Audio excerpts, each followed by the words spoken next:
sunshine, 'cause there's one thing that I know. Now that I'm here, I would never trade. Hello everybody, I'm Hilary Weeks. Thank you so much for letting me be part of your conference. I sure wish we could be together. I wish I could see your faces and we could all gather. But I am grateful for technology and for the opportunity to still share a message with you. My hope today is that something that we talk about or that I share will either help you feel the spirit through the music or the messages, or will help you in your endeavors to add good to the world. Thank you so much for all that you do to build God's kingdom, to strengthen His children, and to make this world a happier, better, more fulfilling and inspiring place. I'm going to sing a few songs for you today. I'm going to talk about my musical journey. I'm going to, along the way, answer several questions that I typically get asked, whether it's a TV, radio, a magazine interview. A lot of the questions are repeated, and so I think I'll pull from the ones that I get asked the most, and also talk to you about something brand new that I'm doing that I don't know if anyone has ever done before. So we have a lot to talk about. I'm going to dive in and get started, and I want to sing for you a song called He Hears Me. I'll tell you a little bit more about how this song came about, how I wrote it, when I wrote it, but first I'd like to just go ahead and perform this song for you.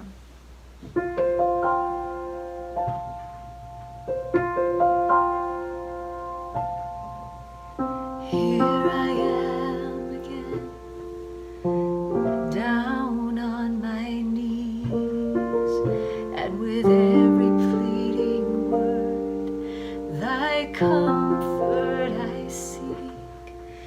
Though the words are slow to come, my thoughts are racing by. Peace fills the room, thy spirit is nigh. He hears me when I'm crying in the night. He hears me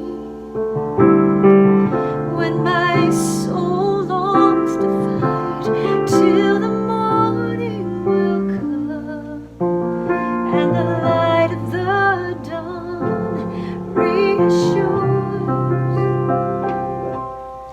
He hears me.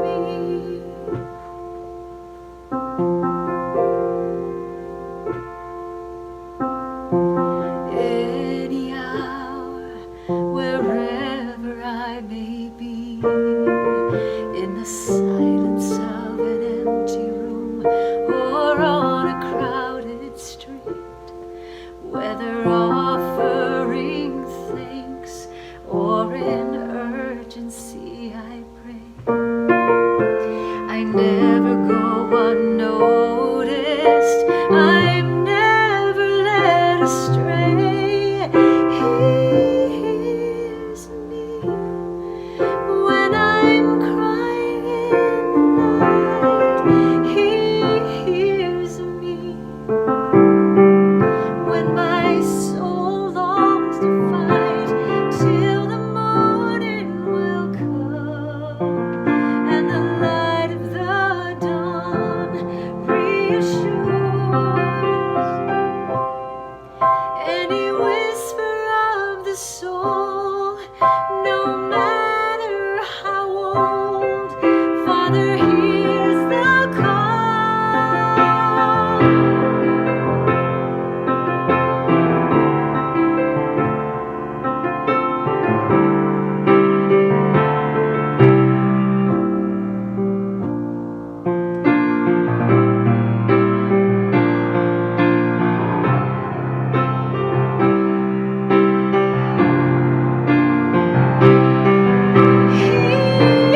He hears me.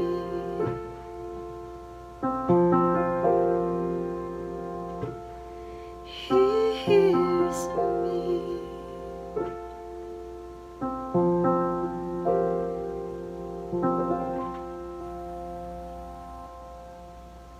I remember when I was 8 years old, my two older brothers used to have a piano teacher that would come to our house to teach them. And I was intrigued by their lessons. I loved what they were learning. I could tell that I was drawn to music. So when I was 8 years old, I asked my mom if I could learn how to play the piano and if I could take lessons from her as well.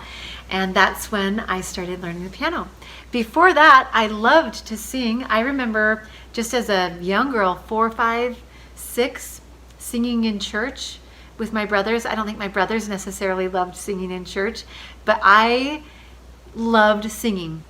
I didn't necessarily love performing, but I loved singing. So that's how I started learning to play the piano. I took piano lessons all through high school and of course studied classical music, which I think is important because when you can play classical music, I really feel like you can play any kind of music. And one of the most important pieces of advice that I got wasn't from my piano teacher, but it was from another person, another acquaintance, said to start learning how to play using chord charts.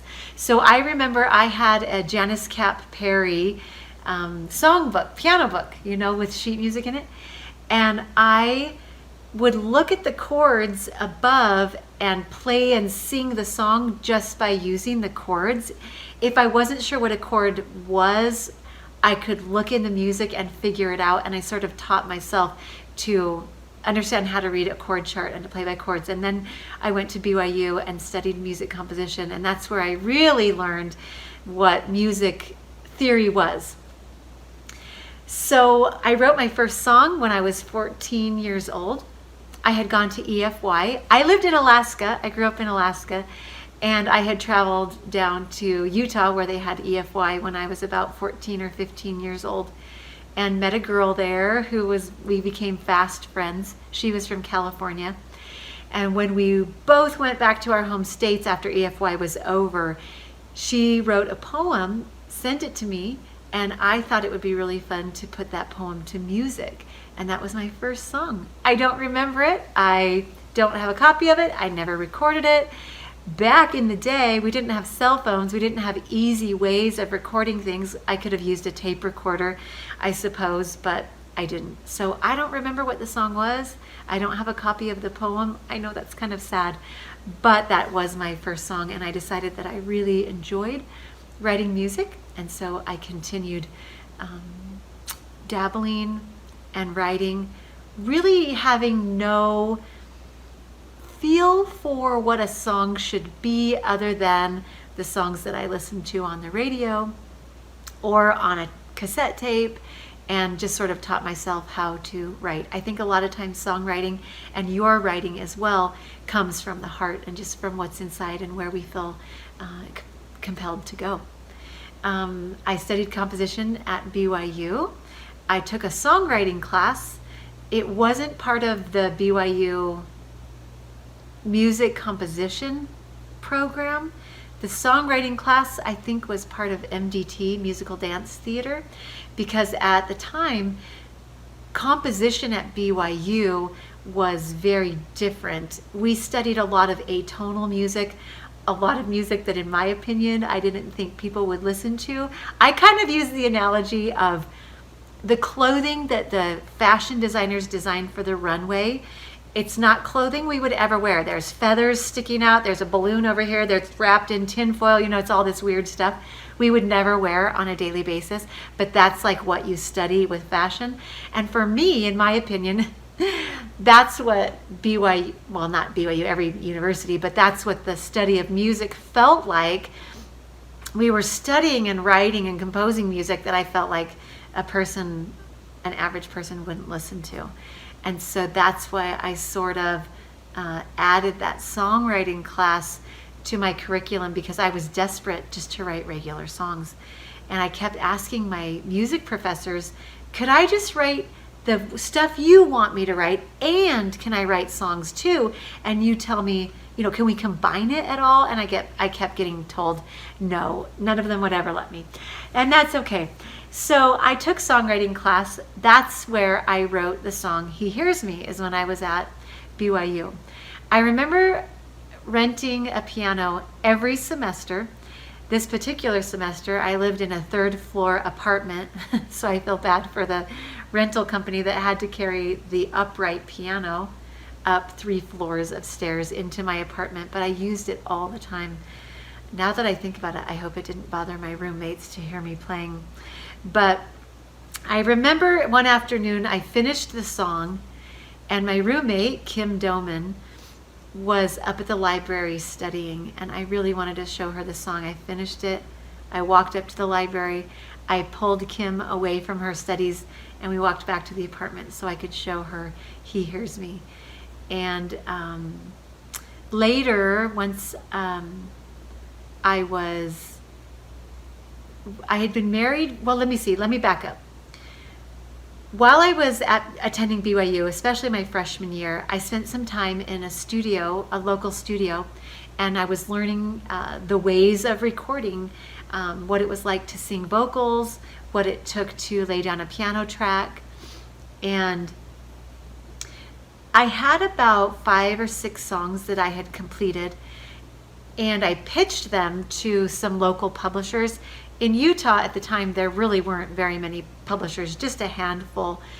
I was hoping that one of them would want to pick up my songs and have me as an artist, and I could make CDs with them. But all of them told me no. One of them said my voice wasn't unique enough, which, probably is true, but it is what it is. That's my voice.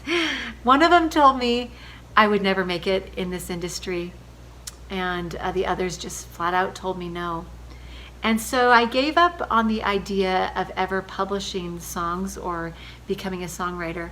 One thing about me and about my personality is I'm only really passionate about 2 things, because I think the word passionate is a really strong word. I'm passionate about Heavenly Father, His Son, and the gospel. I'm passionate about living the principles of the gospel. And I'm passionate about my family. Other than that, like the things that come and go in my life, I love them, and I love them on different scales, some more than others, some activities more than others, some hobbies more than others. And I wouldn't include music, isn't that surprising, in something that I'm passionate about, except to say I'm passionate about the messages that I write about. I'm passionate about these messages lifting our brothers and sisters. I would have to imagine that that's the same way that you feel about the things that you're writing, you're composing, you're filming, that you're putting together, because you're passionate about putting good out there in the world and creating things that change lives. So when I was told no by all of those publishers, I didn't really pursue it anymore. I was just sort of satisfied with the fact that I had tried, and I was okay with moving on. Well, fast forward a year or so, 2 years, and I got married. And in the first 3 months of our marriage, a little window of opportunity opened up for me to be able to publish my first song. What happened was EFY opened their CD. They'd always do a music CD for the kids who attended EFY. I mean, I remember that one year that I went when I was 14. I remember listening to that cassette tape over and over and over again. I loved that music. I soaked in that music. And in 1993, for the first time, they opened it up to anyone who wanted to submit a song, so to other writers. And a friend of mine who was in that songwriting class at BYU, who knew I had written He Hears Me, and who was a fellow songwriter and an absolute cheerleader, I still stay in touch with him. His name is Steve Stewart. He lives in Finland. He is American, but he lives in Finland, and he's a fantastic musician, songwriter, singer, creator. He said, Hilary, turn in He Hears Me. He had to really talk me into it, because I was afraid to turn it in. I didn't know that I was that interested in turning in a song, but I did, and EFY picked up the song. They chose the song for the 1993 EFY CD, and it was He Hears Me. Well, I went into the studio in Provo to record the song. I sang the vocals for it. I think I recorded the piano on it, though I'm not entirely sure. I'm not a very good studio pianist. There's people who are a bazillion times better than I am, so I leave it to the professionals nowadays. And then the percussionist came in to record his part, and he heard the song, he heard my voice, he heard the message, and he happened to work for Deseret Book at the time. He was kind of, for lack of a better word, he was a scout, looked for new upcoming music artists. And he really liked the song. That was Kenny Hodges. And I really feel like I have Kenny Hodges and Steve Stewart to thank for being instruments in helping propel to start my career. So Kenny Hodges contacted me, said he really liked the song, asked if I had written other songs, and I said, yeah, I have. I have several that you can hear. So over the course of the next 3 years, from 1993 to 1996, Kenny and I stayed in touch, and I kept writing, and I kept showing him songs until we had enough music that we could propose a CD project to Deseret Book. Deseret Book liked the idea. They gave me approval, and in 1996, the He Hears Me CD and cassette, so we were moving from cassettes into CDs as well, became my first CD. It was a thrill to be able to work with Deseret Book and the people there. I loved it. Good, wonderful people. After the first CD came out, by my, let's see, I can't remember which year, but I think it was 2003. So that would be about 7 years later, give or take. Deseret Book started a program called Time Out for Women. And I began to travel all over the country for the next 15 years doing Time Out for Women. And I went as their music artist, and I would perform for the women. And one of the favorite things that I ever did for them was I would do little, what would you call them, spoof songs. I would take music that existed and write a little comedy, a little spoof on it. And so this song was one of the favorites that I ever did. The ladies just would go crazy over this. I think one of the ways that I connected with them and how I connected was because so many of us were in the same situation. I had little kids, or they had little kids, or they had grandkids. So I took the things that we had in common and wrote about those things. And I'm sure that that's one of the things that you do in your writing as well. They say the more personal, the more universal. So I got really personal when I was singing about this. And I try to get as personal as I can when I'm writing music. Sometimes it's personal to me, and sometimes it's something that someone I meet or an acquaintance shares with me about their life, and I internalize what they must be feeling and what they must be going through, and then that's what I want to write about. And I will say this just before I sing this next song. I've always wanted to write about God. I've always wanted to write about Jesus. I want to write about the gospel. I want to write about life. I've never been drawn to love songs or country music or folk topics. I listen to that kind of music, and I love that kind of music, and it's for sure part of my life. But what I want to write about is faith and God and God's love for us. I've never been tempted to veer from that, although saying it that way makes it sound like it would be a bad thing to write about other things.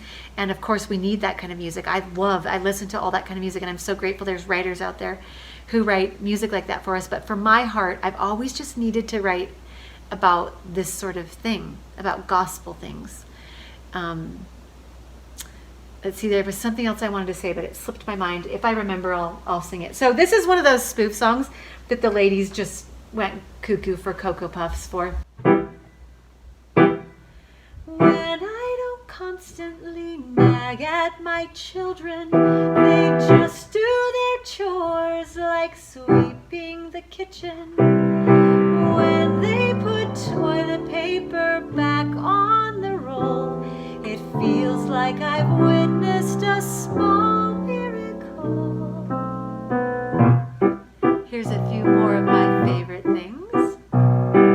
Bedtime and nap time and bedtime and nap time. Bedtime and nap time and bedtime and nap time. Did I mention it's nice when the kids go to sleep? These are a few of my favorite things. When the kids fight, when my husband's late, when I'm feeling sad, I open the freezer, pull out the ice cream, and then I don't feel so bad. I wrote other songs like that using other familiar tunes from The Sound of Music, making fun of laundry. There was a Celine Dion song that I changed the lyrics to about kids, and I would just always, I guess, break the ice through one of those songs. And I loved performing. I was gone. I performed with Time Out for Women probably 115 times, literally.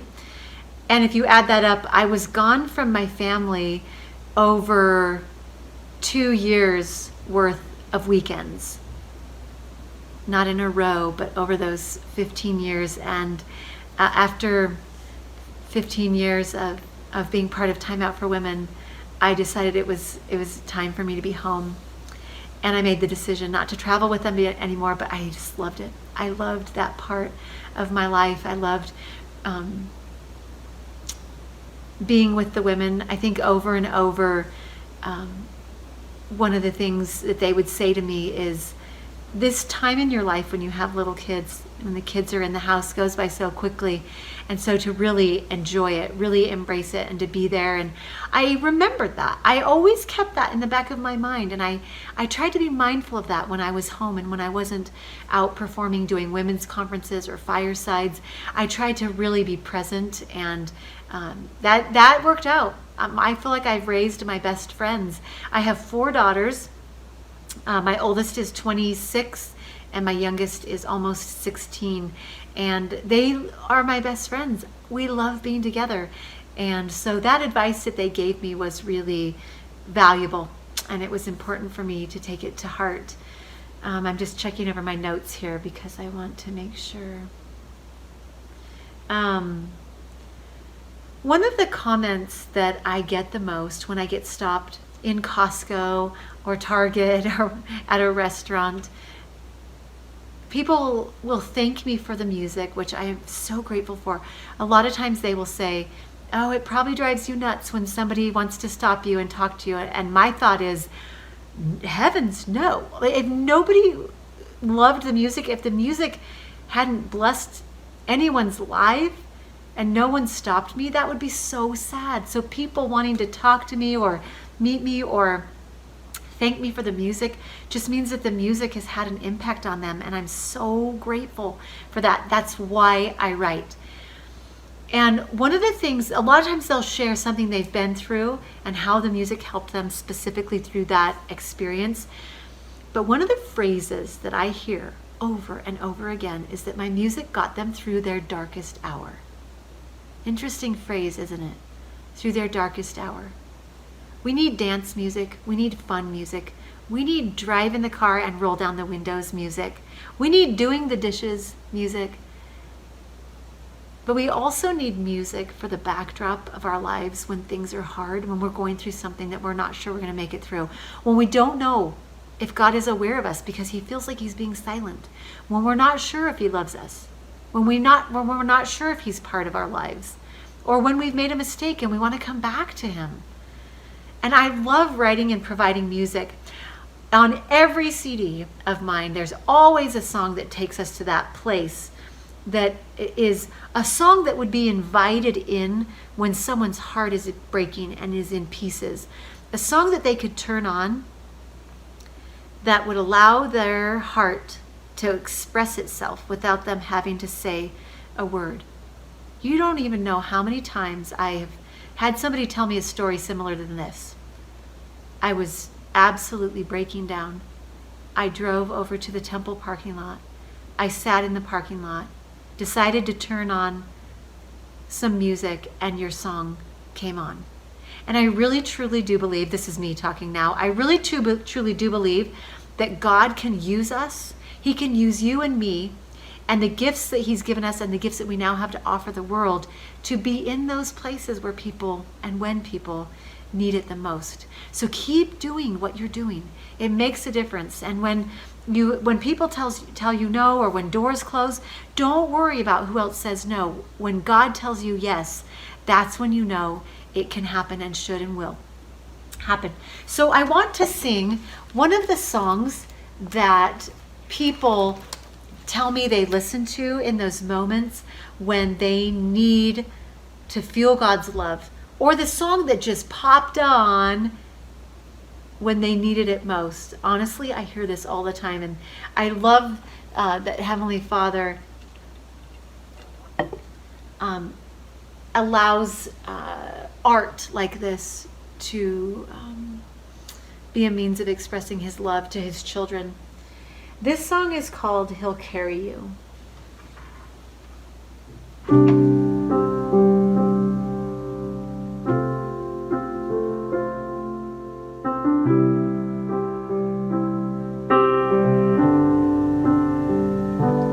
He knows your heart.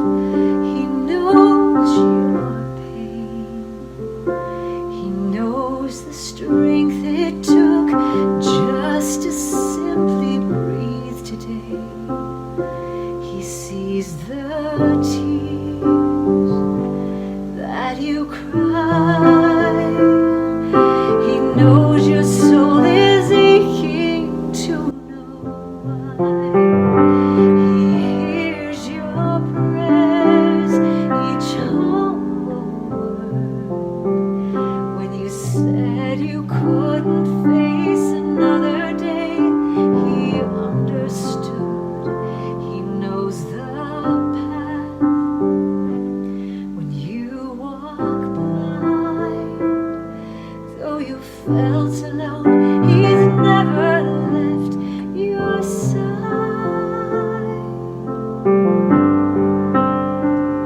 He knew there'd be moments when no earthly words could take away your sorrow, and no human eyes could see what you're going through. When you've taken your last step and done all that you can do, he will lift your heavy load and carry you. He'll bring you peace and leave you hope. And through the darkest night, he'll comfort you until you know the sun will rise. And each new day, you will have the strength to live again.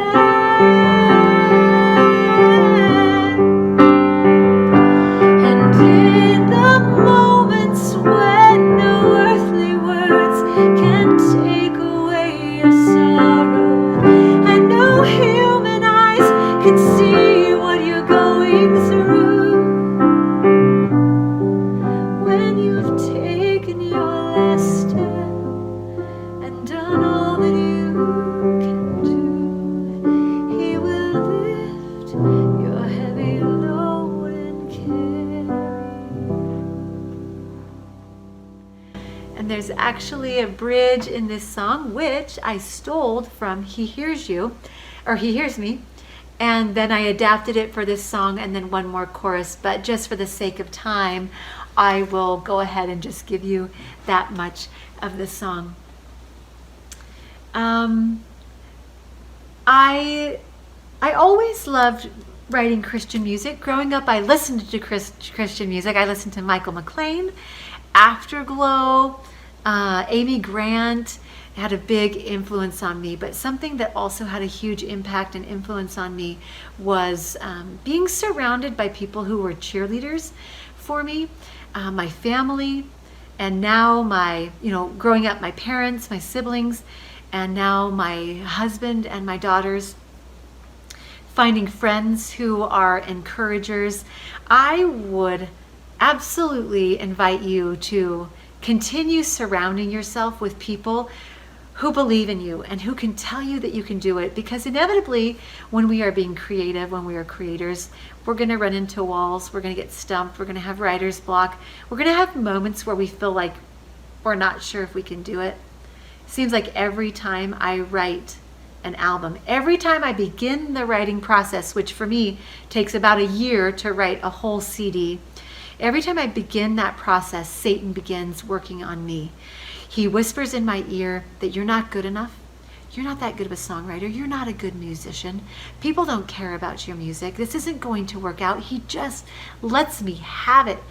And I remember one evening, I was telling my husband about all this. I was feeling so particularly worn out and insecure and doubtful. And I was sharing all these raw, vulnerable feelings with him.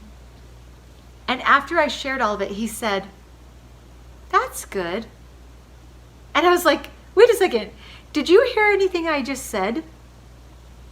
Were you listening to me? And he said, "Hilary, every time you start working on something important, the adversary starts working on you. And it's just a sign that you're doing the right thing and that you're on the right track." And that has really stuck with me, because it is a pattern for me. When I am trying to write the things that I think will be a blessing to people,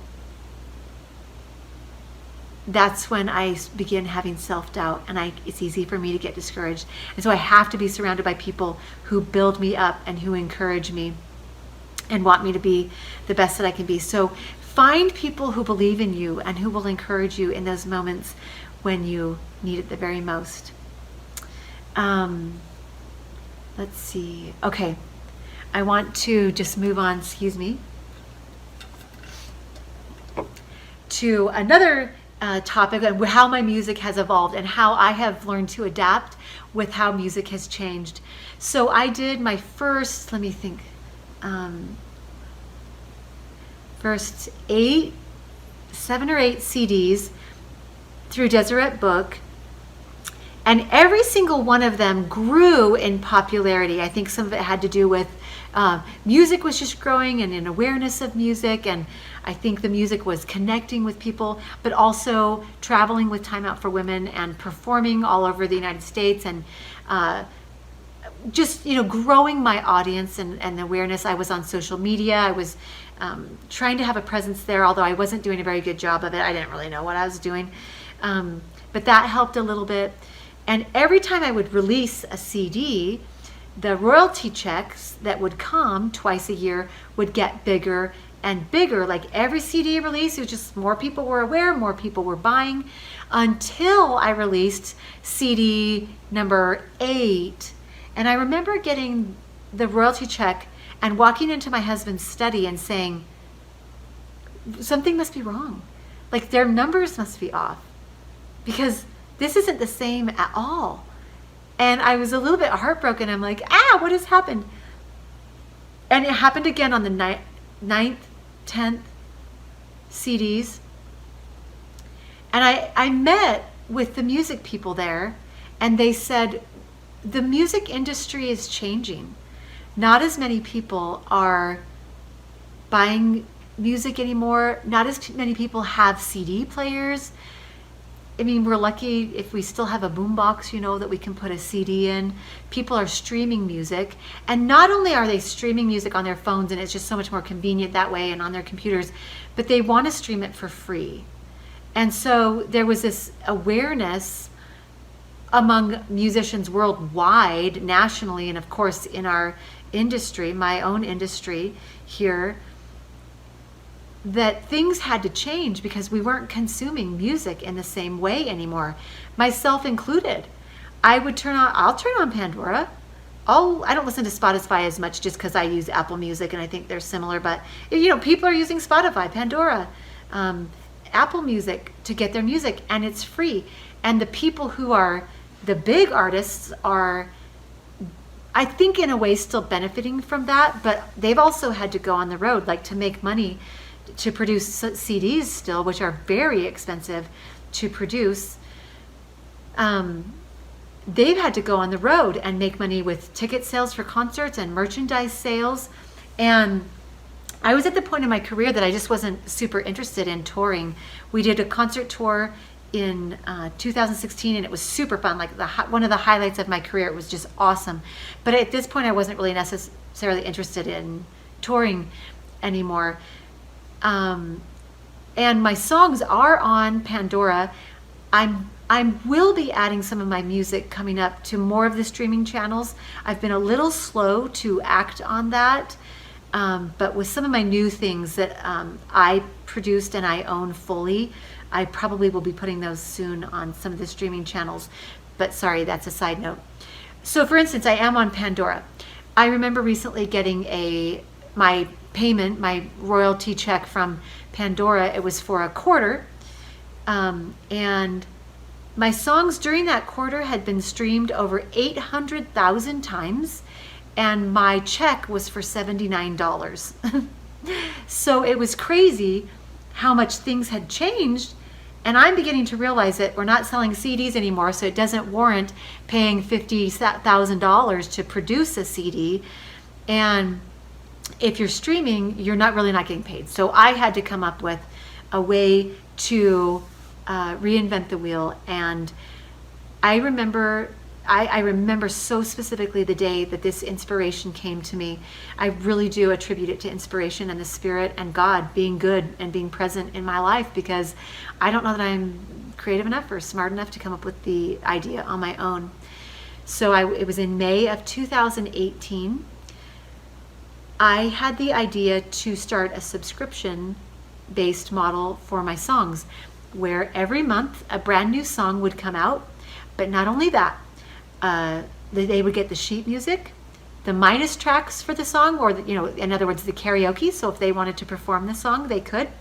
They would get a song study, 3 or 4 page song study that they could print and go deeper into the message of the song through like scriptures that were suggested, quotes, questions. They could just ponder and study the song topic. A coloring page that was created custom for that song.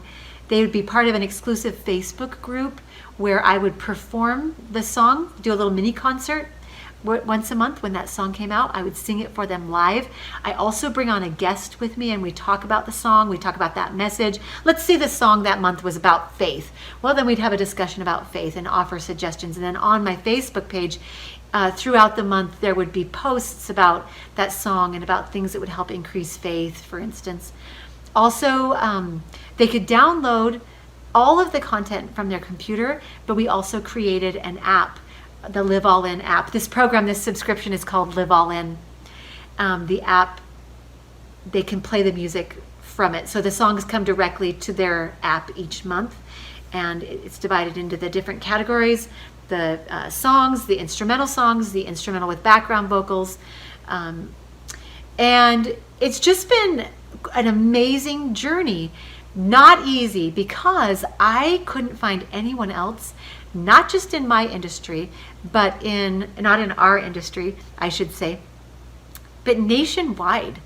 I couldn't find anyone who had created their own subscription-based model. And so I had to absolutely invent the wheel. And I made a lot of mistakes, but I also did a lot of things right. And we had a really good response to it.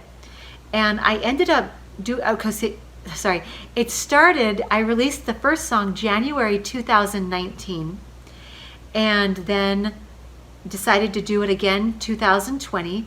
And that's a lot of work. So I don't like write the songs each month and record them each month. I write everything ahead of time for that whole year, record it ahead of time, and then I've got all the songs ready to be released. Right now we're making some adaptations to the app. I have learned that apps take a long time. They're very expensive. And I've learned to be really patient with that. I've created a team of graphic design. I've learned how to post my things on Pinterest.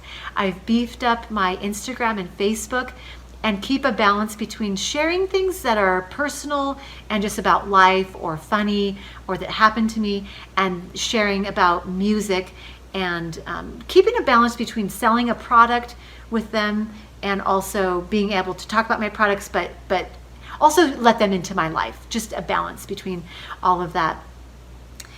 I released Live All In and all of these songs without using a publisher. The advantage to that is I've been able to retain the rights to everything that I produce. I own it all, and I get to make all of my own decisions on the music. You know, of course, the downside is I've created my own team. I didn't get to work with that amazing group of people at Deseret Book. I love them so much. They're so talented, and also didn't have access to some of their same channels, their email lists. I had to rely on the email lists, the social media that I've created and gathered over the years. And but another benefit is some ancillary products that I've created to go with it. So now I can create products that stem from my songs. I've created like quotes. They come in a box, and each quote are lyrics of mine. I should have gotten one out to show you. They're lyrics, and they sit in the wood block, and it's kind of like quotes, you know, and you can trade out the quotes. And I've got 2 sets of those. I've created plaques that have my lyrics on them, and the advantage of that is I don't have to ask anybody's permission to do it, and I can just release those things. And it has been just really rewarding to branch out and to create, reinvent myself and the music, and to get it out to people in a brand new way. We found that 95% of the people wanted a yearly subscription. So if you are interested in something like that, if you're interested in being a member and just seeing what I'm doing, let me know. I'd be happy to help you out there. Well, it has been a pleasure to be with you today. My time is running short, and my phone just quit. So I guess that's my cue that I need to stop. It's been a pleasure to be with you. I wish you the very best in your pursuits. Please be in touch and know that we're friends. And if there's anything that I could ever help you out with, I would love to. And I wish you success in all that you're doing, and I hope that the Lord will continue to prosper and propel us in His work. And I say all of this and with a big thank you, and in the name of Jesus Christ, amen.